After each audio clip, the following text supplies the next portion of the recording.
안녕하십니까. 한림대 성심병원 커맨드센터 김영미입니다. 저는 오늘 의료 서비스 시장에서 현장의 트렌드가 어떻게 되는지 실사례 위주로 설명드리겠습니다. 목차는 다음과 같습니다. 헬스케어 분야의 융복합 인재가 왜 필요한지, 그리고 성공한 AI는 뭐고 실패한 AI는 무엇인지, 그리고 AI 기반의 스마트 진료 시스템, 그리고 이런 것들을 하기 위해 어떤 역량을 갖춰야 되는지에 대해서 말씀드리겠습니다. 먼저 제 소개를 간략히 드리겠습니다. 저는 이번 과정에서 좀 다른 분들이랑 좀 다르게 현장 기반의 이제 기획 실무를 하는 사람이라고 생각하시면 되고요. 저는 임상 현장을 바꾸는 간호사라고 저를 소개합니다.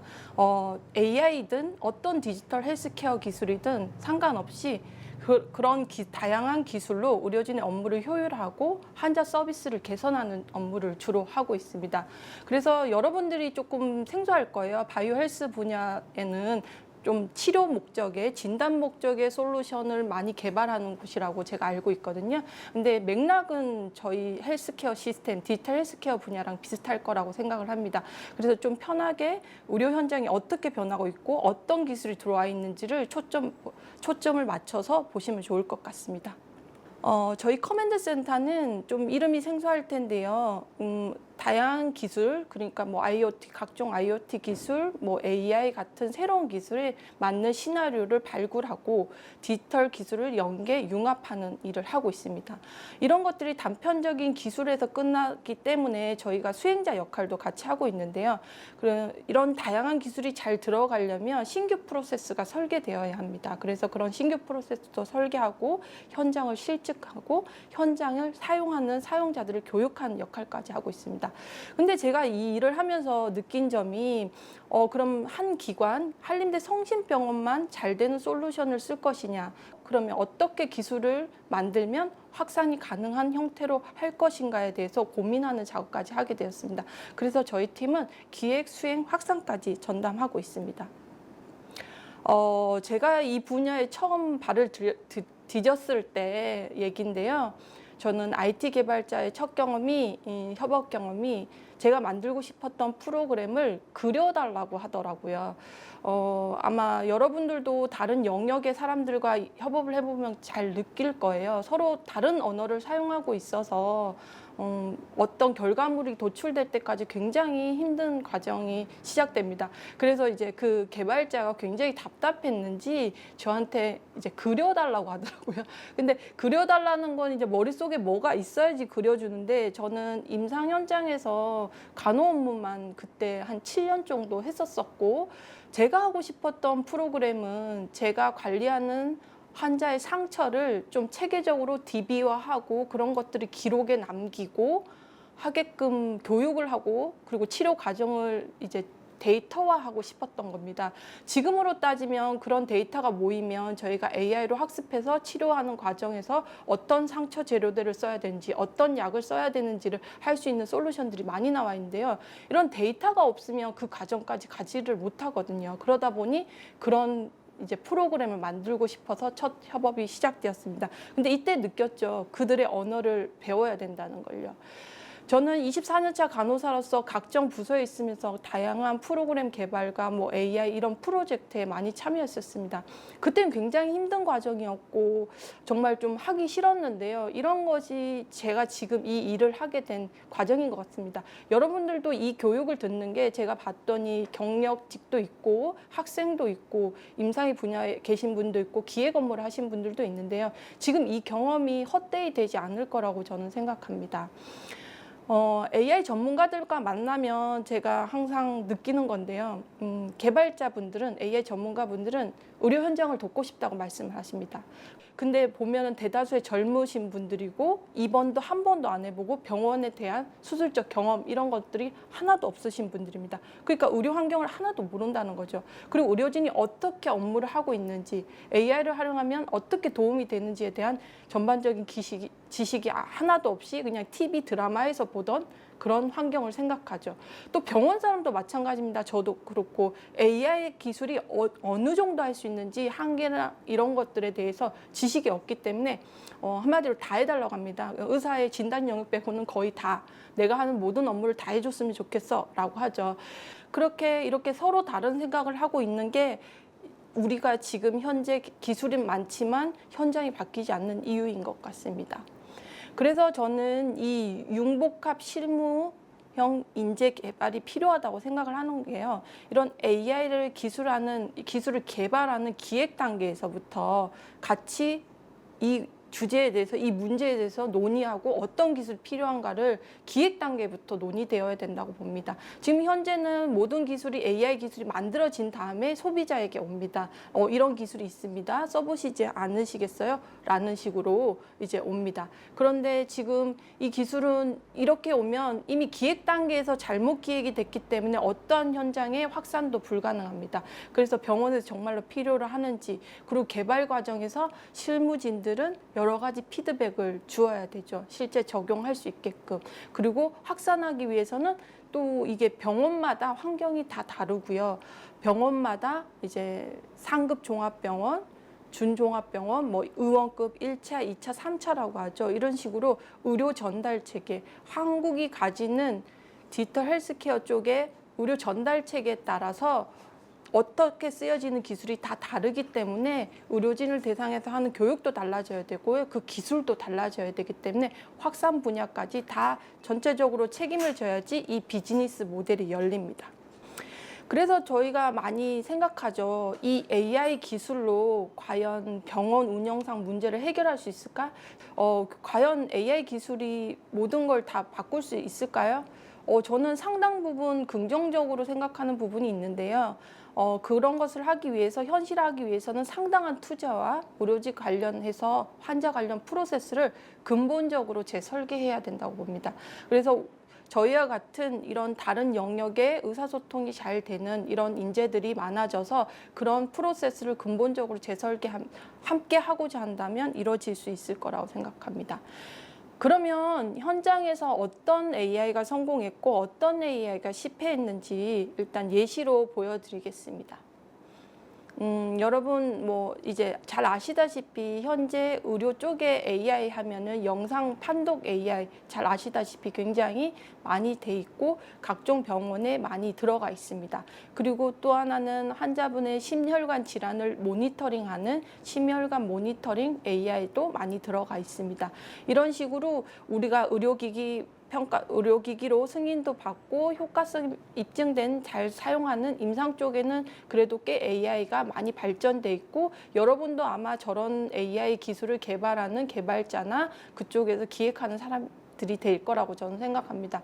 근데 저는 요거와 다른 맥락으로 저렇게 잘 되는 분야는 수가랑 기술이 굉장히 잘 개발됐고 그리고 사용하고자 하는 사용자가 명확했고 수가도 잘 연결돼서 비즈니스 모델이 나와서 성공했다고 생각을 합니다. 근데 저렇게 주로 병원 운영 쪽에는 단발성 과제로 끝나는 게 많습니다. 그래서 병원에 다양한 인공지능 제품이 들어올 때 2개 중 1개 실패. 저기 2021년도에 저런 얘기를 지금 대한의료정보학회 이사장님이 얘기를 하셨었는데요. 저는 저 말에 너무 공감하고 지금은 더 다양한 AI가 나와서 되고 있지만 현실적으로 굉장히 많은 AI가 도입되고 실패되고 있습니다. 저희 한림대 의료원에서는 2020년도부터 다양한 임상과의 인공지능 개발 연구가 되었습니다. 3년 동안 무려 42개의 인공지능이 개발됐는데 여러분 이 중에서 몇 개가 살아남았을 것 같은가요? 개발하다 중단된 것도 있고요. 현재 사용하고 있는 것도 있고요.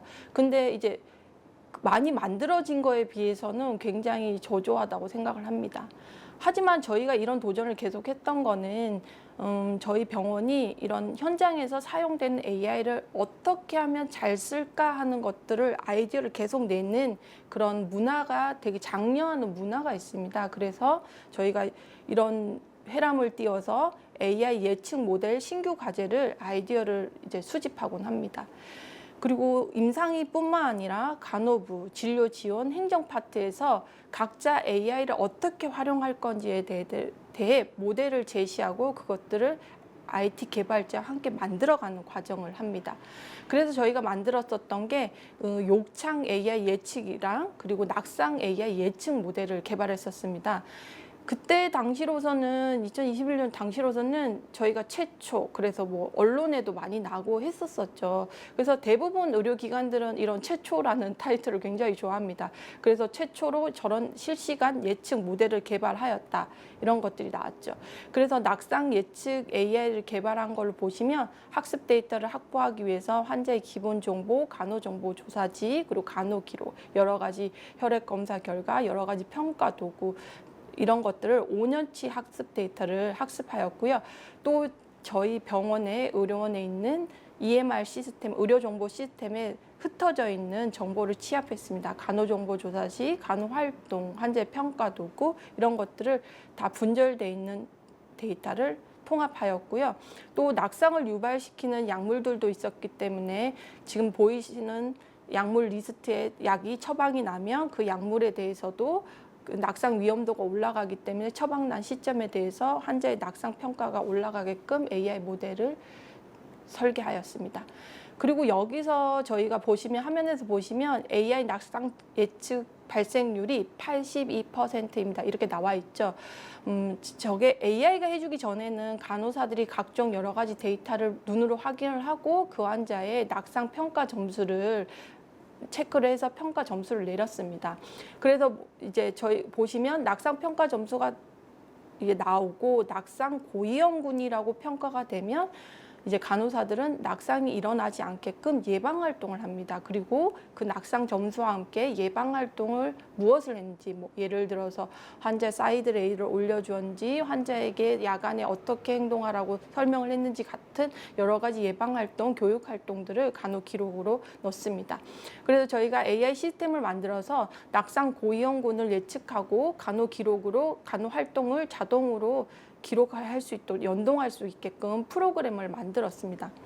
근데 이때 이 이후로 낙상은 굉장히 병원에서 안전상 이슈가 되기 때문에 여러 병원에서 이와 같은 기술을 개발했죠. 그래서 뭐 언론에 나왔죠.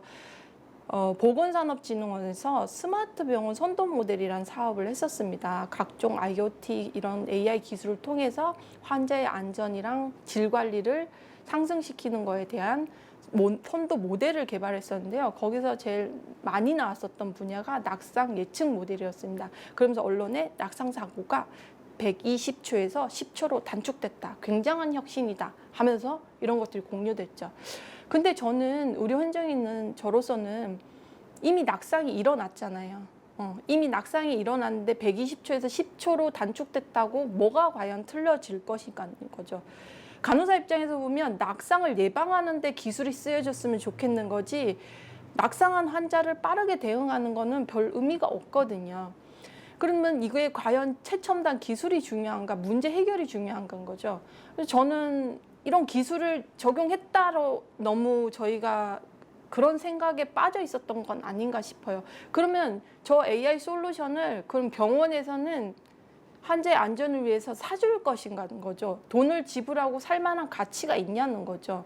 어느 병원도 저 솔루션을 보고 돈을 지불하고 구매를 하지 않죠. 국책 과제로 연결된 것만 하죠. 그래서 실질적으로 보시면 저 AI 솔루션이 들어가 있는 곳을 보면 대부분 R&D성으로 들어가 있지 병원에서 자체적인 재원을 투자를 해서 구매한 곳은 없다는 거죠. 결국에는 의료 수가로 연결이 가능해야 된다는 거죠. 단일 병원에서 간호사의 업무를 위해서, 환자 안전을 위해서 구매를 하기보다는 저런 것들을 환자 안전장치로 걸었을 때 복지부에서 이런 의료 수가로 연결되는 것들을 가능하게 해야지 이런 AI 솔루션이 개발돼도 판매가 되고 사업이 활성화된다는 거죠. 두 번째 성공한 사례에 대해서 말씀을 드리는 건데요. 이번은 기획 단계부터 좀 다르게 접근했어요. 제가 아까 말씀드렸듯이 성공한 AI 모델을 만들려면 모든 이해관계자가 만족하는 포인트들이 다 들어가 있어요. 기획 포인트에 들어가 있어야 됩니다. MRI 여러분 아시다시피 MRI가 굉장히 고가 검사입니다. 그러다 보니 MRI가 경영진 입장에선 수익으로 많이 연결이 되죠.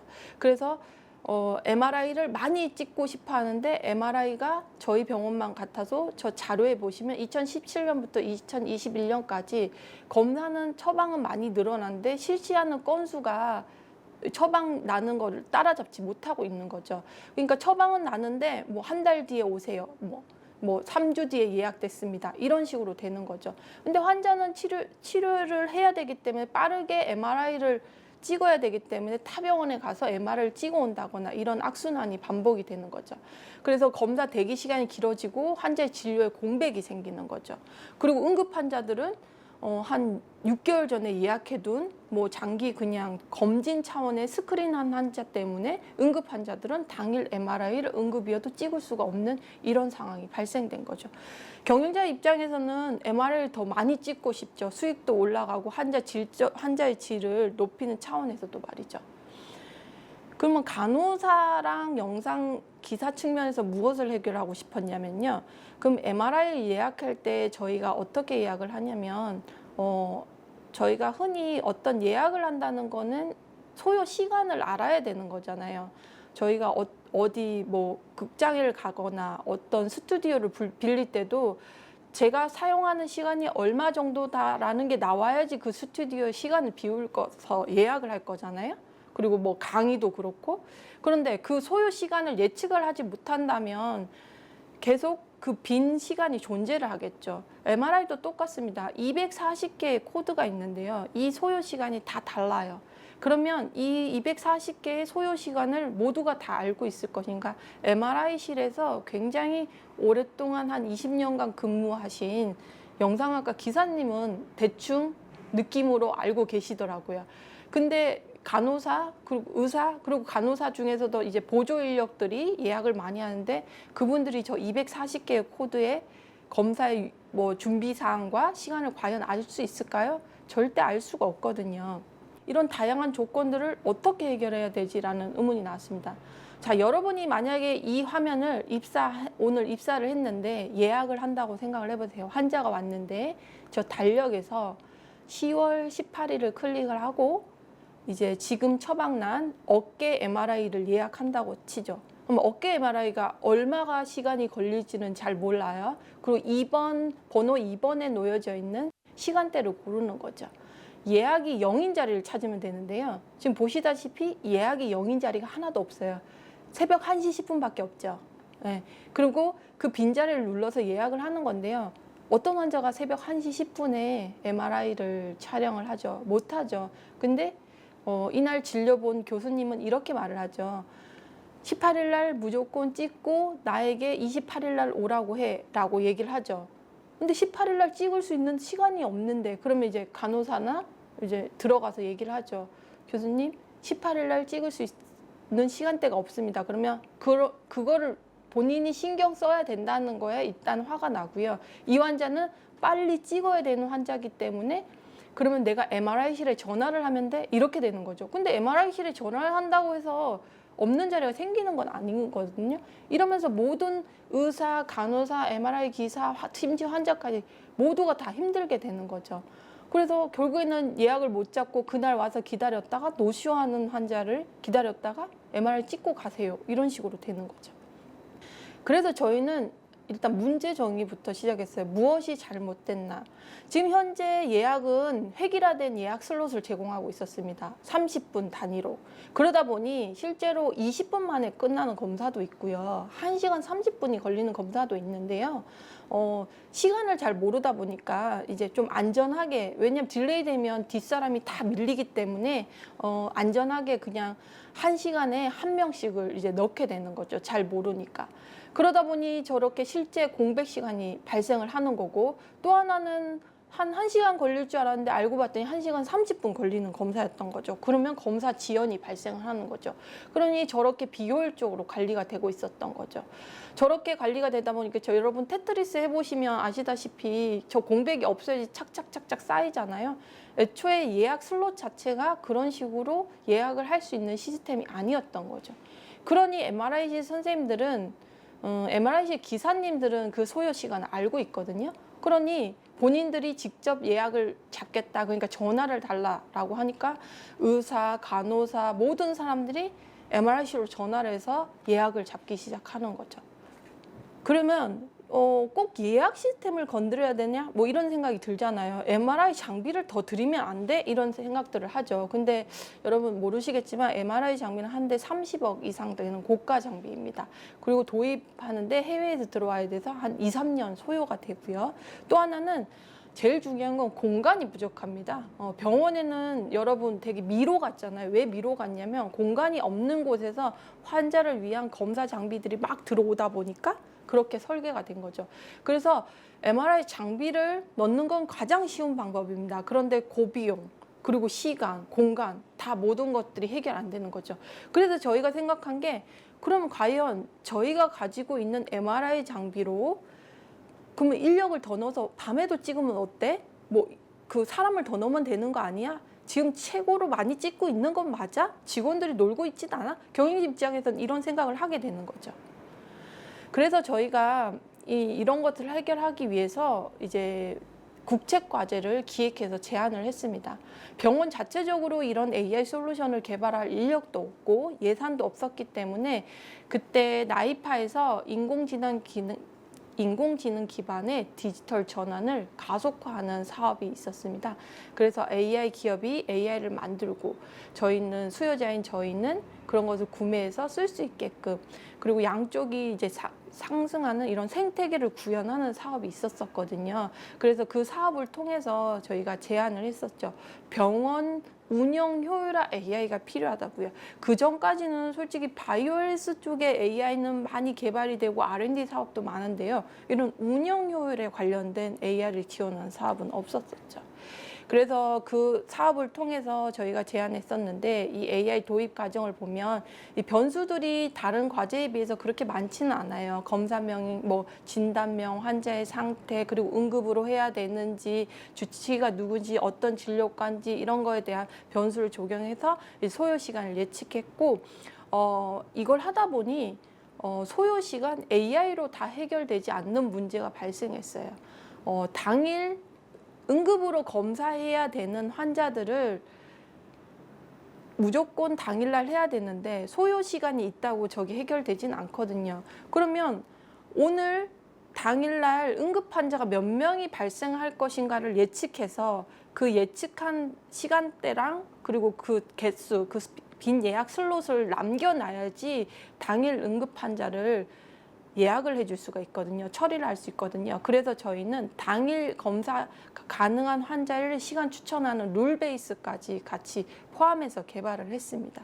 그래서 저희 목표는 당일 응급 환자를 당일에 처리하는 거, 그리고 입원 환자가 MRI를 못 찍으니까 새벽에 찍기 위해서 입원해야 되는 그런 사항을 막는 거, 그리고 장비가 최적으로 효율화되는 걸 목적으로 설계를 하였습니다. 근데 여기서 되게 힘들었던 게 AI 모델링 뭐 이런 게 아니라, 물론 그건 제가 하진 않았기 때문에 데이터 수집 과정이 되게 힘들었었습니다.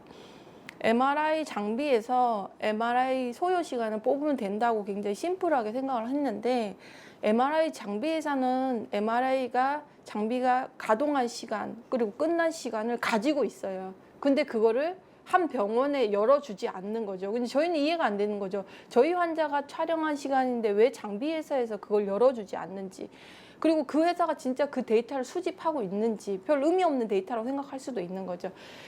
저 솔루션 할 때만 해도 지금과 같으면 여러 가지 센싱을 가지고 소요 시간을 예측하는 데이터를 획득하기 되게 쉬웠을 것 같아요. 그래서 저 때 선택했던 방법이 장비의 진동을 해서 시작을 한 시간, 끝 시간을 할 것인가 뭐 여러 가지를 논의하다가, 여러분 아시다시피 영상 검사 팍스 데이터에서 다이콘 파일에서 영상 첫 씬에서 시작한 시간과 끝 시간을 그냥 다이콘 파일에서 텍스트를 가져오는 걸로 이제 설계를 했습니다.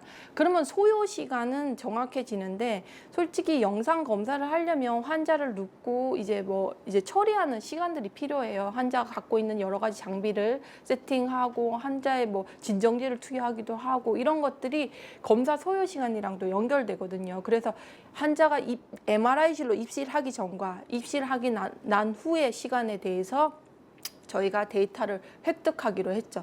그래서 저거는 어쩔 수 없이 저희가 그냥 관찰로 데이터를 획득했는데 평균값을 그냥 적용하기로 했어요. 그 변이성이 굉장히 낮았어요. 그리고 환복이라든지 하는 그 영상 검사 촬영하고 나서의 퇴실 구간은 일단 MRI 장비에서 환자를 뺀 다음에 발생하는 시간이기 때문에 장비 입장에서 보면 장비를 점유하지 않기 때문에 검사 후의 시간은 별로 많이 고려하지 않았고요. 입실 전 단계 같은 경우는 MRI 장비에 눕혀놓고 했었어야 됐기 때문에 저희가 그 평균값을 MRI 전체 소요 시간에 넣는 작업을 했었습니다. 그래서 17,000건의 데이터요. 환자 상태, 진단, 나이, 이동성, 휠체어를 타고 왔느냐, 베드를 타고 왔느냐 이런 거에 따라서 이런 여러 가지 변수를 넣어서 AI 알고리즘을 했고 저희 그 정합도라고 하죠. 저희가 저 AI를 개발하고 이제 나이파에서 정보통신산업진흥원에서 평가를 받는데 이제 정합률이 이제 왜 99%에 가깝지 않느냐라고 엄청 지적을 받았었어요. 근데 저는 굉장히 실무자로서 속상했어요. 99%냐가 중요한 게 아니라 리얼월드는 70%도 모르고 돌아가는데 저희는 막말로 한 90%만 돼도 굉장히 쓰기 적합하거든요. 근데 이제 AI 개발자 입장에서는 저 정합률이 굉장히 성적표 같았던 거죠. 그래서 엄청 지적을 많이 당했는데 저희가 그때 했던 말은 뭐였냐면 현장을 바꾸는 건 100%의 AI가 아니라는 거죠. 현장에 답지도 없는데 길만 제시해줘도 저희 현장은 굉장히 좋아진다는 거죠. 그래서 현장이 원하는 AI를 주시려고 이 과제를 한 거 아니냐라고 해서 굉장히 성공적인 과제로 끝이 났었죠. 그래서 저희가 서비스 프로세스를 이제 기획을 했죠. 그래서 예약하는 사람들은 누구인가, MRI실도 있고 의사도 있고 간호사도 있는 거죠. 그래서 시스템을 설계할 때 데이터는 어떻게 획득할 거고 EMR 시스템이랑 어떻게 연동시킬 것인가, 그리고 제일 힘들었던 게 이제 추천을 어떤 룰로 할 것인가가 되게 힘들었어요. 저는 외과에서 일하면서 암 환자를 많이 다뤘어요. 그래서 암 수술하고 나서 추적 검사를 위해서 6개월, 1년마다 MRI 촬영하는 일이 많습니다. 그럼 그런 사람들은 급하지 않는데 6개월 전에 예약하다 보니 제일 좋은 시간대를 가져가요. 모두들 금식하기 싫어하잖아요. 그러다 보니까 아침 9시, 10시 전에 그 시간, 황금 시간대를 가져가죠. 그러다 보니 그런 6개월 전에 누적된 환자로 인해서 오늘 응급으로 MRI 찍어야 될 사람이 찍지를 못하고 그분은 생명이랑 연결이 되는 거잖아요.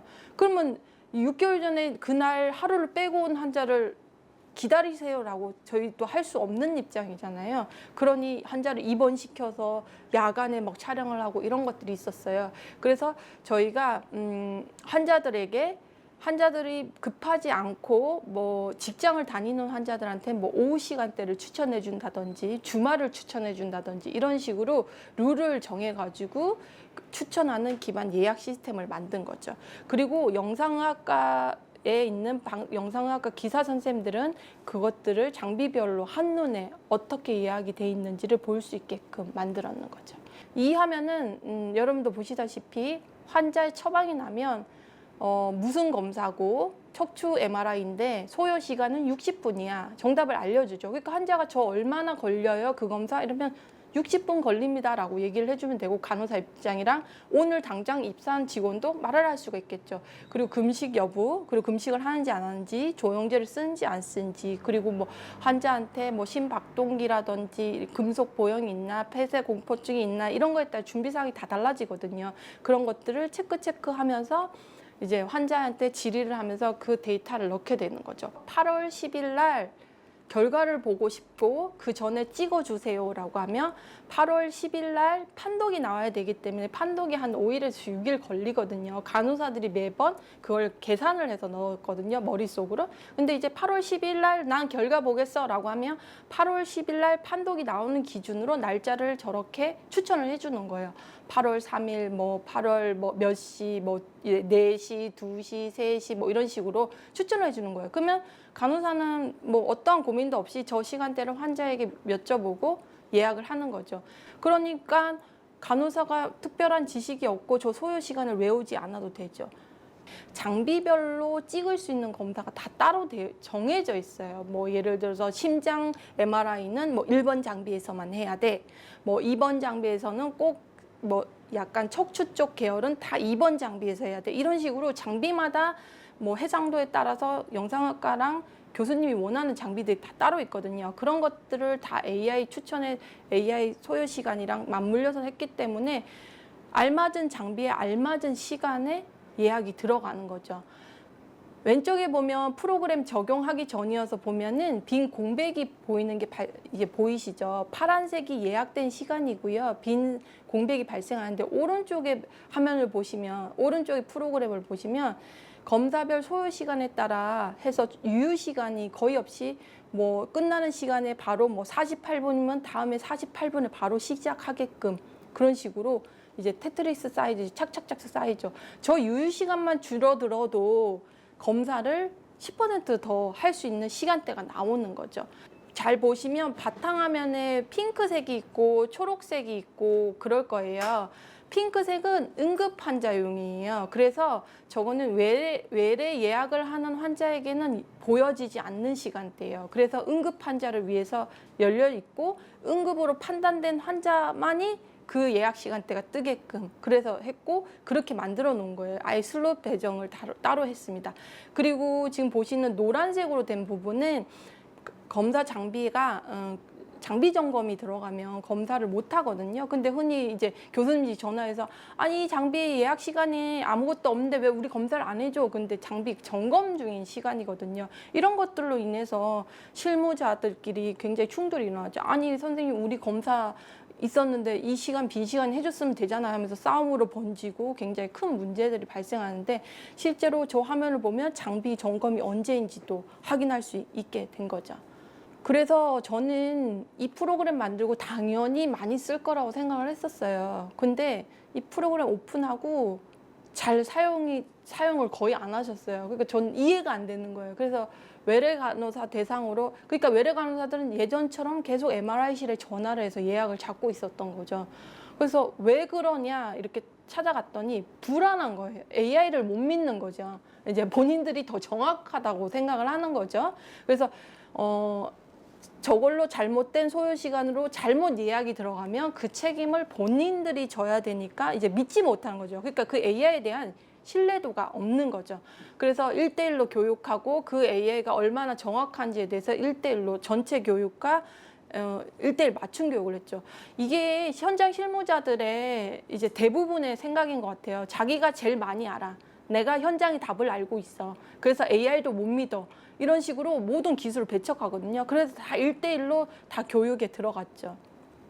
그래서 간호사는 해결을 했는데 이제 MRI실에서 자꾸 전화를 하는 거예요. 이제 선생님이 이걸 이 시간에 넣었어요. 왜냐면 이 프로그램 열 때 이 전에 예약 들어와 있었던 것들이 존재하다 보니까 이상하게 예약돼 있었던 것들이 있었겠잖아요. 그러니까 그거를 이제 외래 간호사가 이제 AI 시스템으로 잘못 넣은 줄 알고 그리고 실제로 처음에는 오류도 있었어가지고 그런 것 때문에 이제 신뢰도가 떨어졌죠. 처음에 한 3개월간은 이제 뭐 우리가 추천하지 않는 장비에 들어간다거나 시간이 겹쳐서 2명이 한 시간에 들어간다거나 이런 일이 발생을 했었던 거죠. 그래서 이제 그 신뢰도가 떨어지니까 못 쓰겠다. 그래서 그런 것들은 기술적으로 해서 이제 시스템으로 다 연동을 해서 다 해결을 했는데 그러고도 잘 안 쓰시는 거예요. 그래서 가서 봤더니 저렇게 에지이즈를 보시면 모니터가 2개밖에 없는 거예요. 하나는 환자 정보를 하는 EMR을 열어놔야 되고 하나는 MRI 영상을 열어놔야 되니까 예약 시스템을 열어놓을 화면 자체가 없는 거예요. 그러니까 그 화면을 열어서 쓰고 싶지가 않는 거죠. 그래서 저희가 암을 설치해서 위에 화면을 더 하나 붙여드렸어요. 그것 관제하고 예약을 볼 수 있는 화면. 그럼 실시간으로 예약이 잘못 들어온 것도 인지할 수 있고 잘 배치되고 운영이 잘 되고 있는지를 볼 수 있는 거죠. 이런 것들을 하고 좋아졌어요. 그래서 검사 건수가 이거는 AI 도입하고 나서 한 2, 3개월 했을 때 수치거든요. 9.5% 상승했고요. 이거를 연간 MRI 수가로 따진다고 하면 한 12.5억 정도 매출이 증가할 것이다 라고 저희가 효과 평가를 했었죠. 이런 경제적인 평가도 전 좋은데 저는 실제로 좋았던 게 유선으로 예약해서 업무가 반복되는 비율을 줄였다는 거죠. MRI실로 직접 예약해서 예약하는 건수가 13.1%로 줄었어요. 근데 저게 2022년도잖아요. 그래서 최근에 계속 저걸 쓰고 있고 지금 최근에 통계 내려본 거에는 거의 60%, 70% 이상이 줄었어요. 뭐 다른 것들로 인해서 환자 상태를 설명하기 위해서 MRI실로 전화하는 것 빼고 단순 예약으로 하는 전화는 그만큼 줄었다는 거죠. 그래서 업무 효율화에 굉장히 그리고 병원 운영 효율화에도 굉장히 도움이 되었죠. 그래서 지금은 어떨까요, 여러분? 없어서는 안 될 시스템이 되었죠. 이제 처방 건수에 비해서 시행 건수가 늘기 시작했고 이게 좀 진한 빨간색으로 보이는 게 당일 응급 건수거든요. 그러니까 24시간 내에 검사를 하는 건수가 늘었어요. 근데 이제 문재인 정부 때 MRI가 폭발적으로 증가했었거든요. 급여를 했었어가지고. 근데 이제 다시 그 급여를 축소하는 바람에 MRI 자체 처방 건수가 줄어서 저렇게 보이지만 실제적으로 효율화는 굉장히 올라갔고 이제 지연되는 게 굉장히 많이 줄었죠. 전산 장애가 나면 1년에 한두 번 정도 에러가 나면 이제 저희 EMR 시스템과 충돌해서 뭐 데이터 값이 안 날아가거나 이렇게 돼서 그 프로그램이 중단되면 저희가 옛날 프로그램을 살려놨거든요. 그런데도 불구하고 불편한 거죠. 그래서 빨리 고쳐달라 뭐 이렇게 새벽에도 연락이 와요. 새벽에 예약을 하지 않음에도 불구하고. 그래서 저희가 전산 장애 대응 프로세스까지 만들었어요. 이게 지속 운영 가능한 시스템이라는 걸 제가 얘기 드리고 싶어서 지금 이 얘기를 하는 거예요. AI 모델만 좋은 걸 만들었다고 해서 살만한 모델이라고 해서 되는 게 아니라는 거죠. 그 모델을 구축하고 계속 지속 운영될 수 있게끔 해야지 된다는 거죠. 그래서 이 왜 성공했고 왜 실패했느냐를 보면 이 질문 자체를 하고 했느냐 안 하고 했느냐에 따라 달라지는 것 같아요. 이제 무엇을 해결하고자 했냐는 거죠. 아까 전에 낙상 예측 AI는 간호사 쪽에서 얘기를 해서 그 AI 모델이 만들어졌어요. 그러니까 업무를 경감하는데 이제 초점이 맞춰졌던 거죠. 그러다 보니 간호 기록을 뭐 자동으로 넣는 거, 이제 신규 간호사 한 값이 틀릴 수도 있으니까 그걸 맞춰주는 정도 이런 쪽으로만 된 거죠. 그러면 이게 꼭 AI여야 됐었냐는 거죠. 그거는 자동으로 연동되는 건 꼭 AI가 아니어도 되는 거죠. 그러니까 이제 간호사들이 기획할 때 AI가 어디까지 할 수 있고 AI 가능성 한계를 아예 이해하지 못하고 기획을 했고 IT 개발자는 이제 실무에서 원하니까 그걸 개발했기 때문에 저렇게 나왔다고 생각을 합니다. 근데 MRI AI 예약 같은 경우는 이제 해결하고자 하는 문제가 명확했죠. 장비를 효율성을 극대화하고 의료진의 업무, 모든 이해관계자의 이득을 얻겠어라는 게 목적이었고 그래서 AI가 문제 해결에 도움이 됐죠. 여러 가지 변수를 놓아서 AI를 소요 시간을 예측하는데 그래서 저는 다른 병원들에게 꼭 AI 모델이 아니어도 되니 통계적인 방법으로 소요 시간을 산출해서 이 프로그램을 만드시면 된다라고 지금은 말씀드리고 있죠. 그래서 이 AI 가능성과 한계를 이해하고 계속 지속적으로 관리해야지 성공적인 모델이 된다는 거죠. 다음은 이제 AI 기반의 스마트 진료 언급 분야가 어떻게 달라지는지를 보여드릴 텐데요. 지금 대부분이 의료기기 개발이라든지 뭐 이런 거에 관심이 있으시잖아요. 그래서 그런 것들을 적용해서 앞뒤 어떤 프로세스가 달라지는지 보여드리겠습니다. 병원은 코로나 때 굉장히 힘들었어요. 뭐 무증상 환자도 경증이지만 봐야 됐었고 응급 진료도 했었어야 됐고 중환자도 봤었어야 됐죠. 그래서 저희가 그때 막 경증 환자도 오면 병원 안으로 진입을 할 수가 없었어요. 뭐 일단은 증상이 없어도 이 환자를 스크린할 수 있는 공간이 필요했는데 환자들은 그러니까 그 병원 밖에 복도에 서서 막 진료를 스크린 검사를 했었어야 됐죠. 그래서 저희는 스마트 부스라는 걸 개발을 했었습니다. 양음압이 되고 원격으로 그 환자를 진료 볼 수 있고 병원 안에 환자가 유입되지 않기 때문에 동선을 분리할 수 있는 이런 시스템을 가진 스마트 부스를 개발을 했고요. A타입과 B타입으로 했는데 A타입은 진료 수납부터 처방전 발급, 진료까지 되는 시스템이고요. B타입은 환자가 많이 왔을 때 양방 진료를 할 수 있게끔 하는 시스템, 이렇게 두 가지의 부스를 개발했었습니다. 왜냐면 코로나로 의료진도 자가격리해서 업무가 거의 300명 이상 배제가 되면서 의료진은 한 명인데 봐야 될 환자는 늘어요. 그러면은 저 코로나 환자를 보기 위해서 보호복을 입고 또 내려가서 환자를 봐야 됐고, 선별진료소에 의사가 부족하고 막 이런 상황이 됐었었죠. 그래서 저희가 원격으로 진료를 볼 수 있게끔 했었었고요. 저 부스에 양쪽에 주황색엔 환자가 있고, 이제 의사는 원격으로 접속을 하고요. 중앙에는 빈 공간에는 간호사가 여러 가지 IoT 디바이스 기계로 환자한테 장착할 수 있게끔 설계를 했습니다. 그래서 보시면 이 하이브리드 글로브월이라고 저희는 얘기를 했는데요. 각종 IoT 디바이스, 그러니까 심전도, 청음, 뭐 이제 체온 이런 것들을 측정을 해야지 그걸 보고 의사가 판단을 하잖아요. 그 옆에 엑스레이실도 있긴 했었지만, 그래서 저 IoT 디바이스 기기를 환자들이 직접 착용할 수는 없었거든요. 요즘에는 그런 것들을 뭐 교육하면 될 수도 있을 것 같아요. 그래서 저 글러브월을 끼고 간호사가 저런 각종 디바이스를 붙여서 저기 이제 그 생체 신호 시스템이 의사에게 전달되는, 그래서 환자의 진료의 질을 높이는 그런 것들을 했었습니다. 간호사는 이쪽 양쪽 방에 어떤 환자를 넣을 건지를 앞에 스크린으로 진료 예약 시스템이라든지 이 룸을 이제 관제하는 시스템까지 개발을 했죠. 꼭 의사가 가지 않고도 진료가 될 수 있는 시스템을 만드는 거죠. 그래서 이런 문제 해결 관점에서 기획을 했기 때문에 이게 성공적인 사례로 로이터 통신이나 뭐 여러 가지 사례에 많이 발표가 됐습니다. 저희가 이거는 국책과제로 진행하지 않았고요. 저희 병원 내 재원으로 했었었죠. 근데 저게 너무 잘 됐는데 저러고 나서 이제 코로나는 이제 지금 종식된 상황에서 지금 현재는 저 부스를 사용하고 있지 않는데요. 또 다른 감염 질환이 온다면 저는 저 시스템이 응급상에서 다시 이제 시작될 거라고 봅니다. 그리고 더 앞으로는 더 다양한 IoT가 거기 들어가겠죠. 그래서 여러분들이 저기 안에 들어갈 수 있는 IoT 장비가 무엇이 될까? 이런 아이디어도 지금 생각해 보시면 좋을 것 같아요. 그리고 또 하나는 원내 의료진 간의 비대면 다학제도 그때 되게 어려웠습니다. 그래서 의사소통이 어려웠죠. 잘 들리지도 않고 이러면서 저희가 이런 이제 환자 한 명을 두고 여러 가지 생체 신호와 어떤 값을 다양한 의료진이 한눈에 볼 수 있는 시스템을 만들어서 비대면 다학제 진료가 이루어지게끔도 했었었죠. 모바일로도 제공하고 꼭 그 공간에 있지 않아도 환자의 상태, 뭐 심전도 모니터링, 이제 채팅 공간에서 환자의 검사 결과를 띄우면서 할 수 있게끔 모바일 버전과 이렇게 PC 버전을 해서 실시간으로 원내에서 비대면 다학제가 이루어질 수 있게끔 했습니다. 또 하나는 중증 한라인 시스템을 구현한 건데요.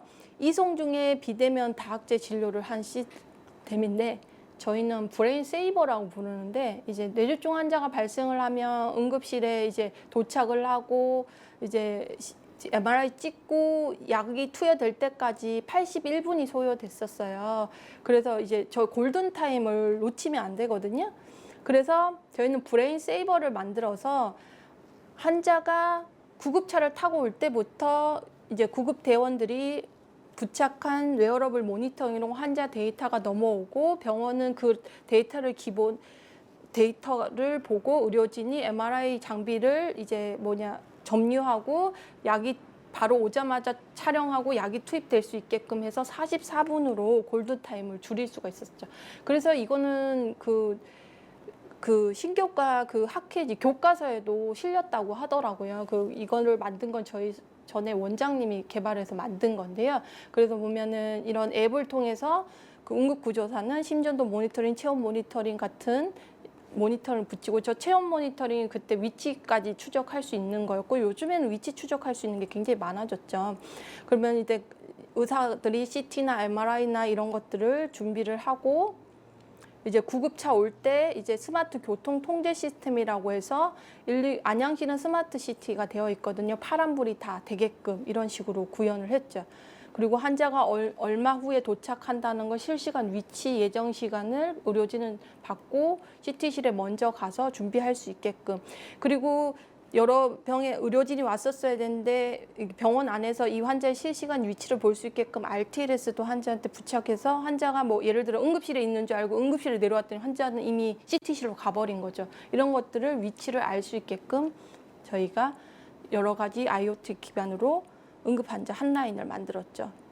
그래서 저희가 니들도 타임이라고 하는데 트리트먼트 효과를 레이트를 96% 정도로 올리게 된 거죠. 치료 효과는 굉장히 좋아진 거죠.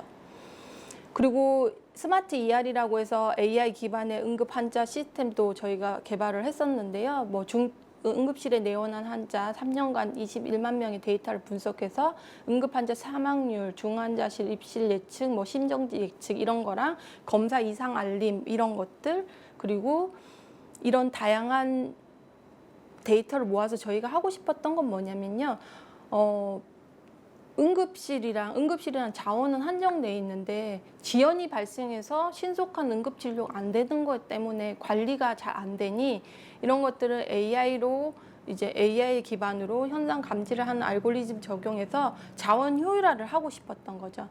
그래서 응급 환자를 이제 프로세스 마이닝으로 지연을 분석을 한 거죠. 2년간에 120만 명의 데이터. 도대체 협진을 볼 때 지연이 되는지, 입원이 지연이 되는지 이런 것들을 보고 지연되는 구간을 알림을 띄우는 프로그램을 만든 거죠. 그래서 여러 가지 환자 데이터, 이 사람은 중증 환자예요부터 시작해서 이 사람은 어떤 병목 구간에 지연이 되고 있어요를 저희가 이제 한눈에 볼 수 있게끔 화면을 만든 거죠. 그래서 전체 지연, 임상적으로 이 환자가 위험한 환자예요를 볼 수 있는 임상 지표 화면, 그리고 진료 지연이 되고 있는 화면, 의료 자원이 얼마 남았는지를 확인하는 화면, 이런 식으로 응급실에서 관제할 수 있는 화면을 만들어 드렸습니다.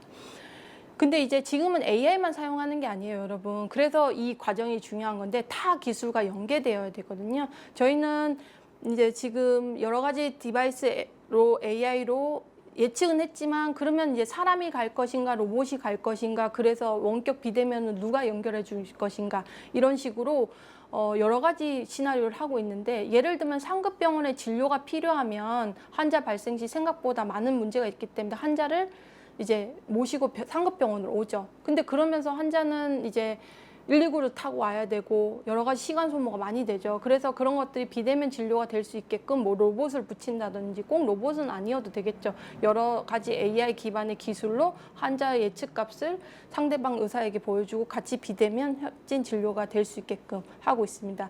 그래서 각종 IoT 플러스 AI 플러스 로봇이 된다면 어떻게 될까? 병원은 어떻게 되고 집은 어떻게 될까? 그럼 우리는 어떤 응급 상황이 생겼을 때 어떻게 할까? 이런 식으로 다양한 시나리오가 되고 있고요. 그러면 원격으로 굉장히 멀리 있는 지방의 요양병원의 환자는 어떻게 할 것인가? 지역의 의료 격차를 해소할 수 있는 시나리오는 무엇인가? 어떤 AI와 어떤 기술을 연결하면 될까? 그리고 원격으로 집에 있는 보호자를 회진에 어떻게 참여시킬까? 그리고 면회는 어떻게 할까? 이런 식으로 AI만 활용하는 것이 아니라 병원에는 굉장히 많은 기술이 붙어야 돼요. 그래서 여러 가지 기술을 어떻게 융합해서 환자의 프로세스야 진료 프로세스에 녹여낼 것인가가 굉장히 중요하다는 얘기입니다. 그래서 저희가 하고 싶은 거는 이런 다양한 기술을 운영 기술 개발을 통해서 핵심 자원을 최대한 활용하는 거에 대해서 시도하고 있습니다. 디지털 트윈이라고 하죠. 그러기 위해서 일단 데이터를 많아야지 아시죠? 데이터가 많아야 되니까 다 디지털화하고 환자의 흐름 데이터와 진료 데이터를 많이 모이고 있으니까 임상 데이터는 이런 것들을 엮어서 분석할 수 있는 환경을 만들고 있는 거고 이런 것들을 비주얼적으로 시각적으로 디지털 트윈 환경에서 어디가 밀집도가 높고 어떤 환자가 응급인지를 화면 한눈에 볼 수 있게끔 하는 것들을 하고 있습니다. 그러면 이제 저 화면에 보여줄 때 저희가 중요하게 생각하는 거는 이제 보고자 하는 화면이 다 다르거든요. 경영진이 보고자 하는 화면, 간호팀에서 보고자 하는 화면, 이런 화면이 다 다르기 때문에 그런 것들을 구현하고 있습니다. 그리고 지금 새롭게 도전하는 건 로봇에 LLM을 얹었을 때 어떻게 되는가입니다. 마지막으로 여러분께 하고 싶은 얘기는 그러면 우리는 어떤 역량을 키워야 되냐입니다. 지금 여러분들처럼 1%의 전문가도 필요할 거고요.